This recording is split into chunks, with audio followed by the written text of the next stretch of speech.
Hi friend, आपण आता group बी आणि ग्रुप सीचा पेपर पाहिला तर आपल्याला त्याच्यावर कळून चुकलं आहे की प्रश्न कशा पद्धतीने येतात.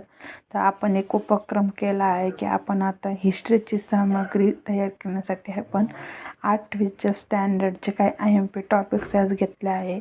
तर चला सुरुवात करूया लेक्चरला. तर बघा, काही सामग्री कशी काढली आहे की इम्पॉर्टंट नोट्स कशा काढाव्यात ह्या याच्यामध्ये व्हिडिओमध्ये कवर करण्यात आलेलं आहे. जर तुम्हाला उपयोगी वाटलेस तर बघा. आगा खान पॅलेस कुठं आहे? तर पुणे इथे आगा खान पॅलेस होता. त्यामध्ये आपण बघितलं की विष्णूशास्त्री चिपळूणकर यांनी निबंधमाला हा ग्रंथ लिहिलता. गोपाळ हरी देशमुख यांनी प्रभाकर हे साप्ताहिक शतपत्रे सुरू केली होती. आंबेडकर यांनी 1920ला मूकनायक पाक्षिक सुरू केलं होतं. 1927ला बहिष्कृत भारत सामान्य जनतेचे प्रबोधन करण्यासाठी त्यांनी सुरू काढले होते. त्याच पद्धतीने त्यांनी त्याच वर्षी जनता आणि प्रबुद्ध भारतसुद्धा सुरू केलं होतं.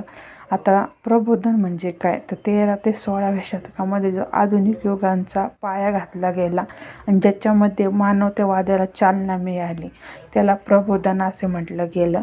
लिओन द विंची यांनी अष्टपैलू चित्रकार मोनालिसा हिचं चित्र काढलेले आहे. सगळ्यात पहिले छापखाना हा जोन्स गुटेनबर्ग यांनी 1450ला काढला होता. 1487ला पोर्तुगीज हा आला होता. बार्थोलोमेस डायस हा पहिला पोर्तुगीज होता ज्यांनी आफ्रिकेच्या दक्षिण केप ऑफ गुड होपची त्याला निर्माण केलं होतं. नंतर 1492ला अमेरिका येथे क्रिस्तोफर कोलंबस आला आणि त्याने अमेरिकेचा शोध लावला. वास्को द गामा हा कालिकत बंदराचा शोध ज्यांनी लावला तो म्हणजे वास्को द गामा 1498ला. तर 1789मध्ये फ्रेंच राज्यक्रांती झाली जेणेकरून स्वातंत्र्य समता बंद होतं त्यांनी आपल्याला दिले.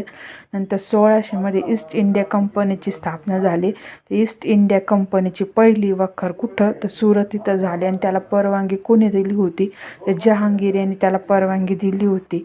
नंतर इंग्रजी सत्तेचा पाया ह्या कोणत्या युद्धाने घातला गेला असा प्रश्न खूप वेळा विचारला गेलेला आहे.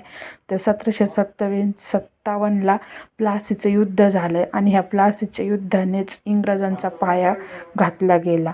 नंतर 1764ला बक्सर युद्ध झाला आणि अशा पद्धतीने आत्ता विचारलेलं जस्ट 1849ला इंग्रज सिद्ध युद्ध म्हणजे इंग्रज शीख युद्ध झाला. तर हा क्वेश्चन आत्ता ग्रुप बीच्या पेपरला विचारला गेला की 1849ला कोणतं युद्ध झालं होतं? तर 1849ला भारतामध्ये इंग्रज आणि शीख यांचं युद्ध घडण्यात आले होते. अशाच पद्धतीने आपल्याला नेक्स्ट आपण बघूया.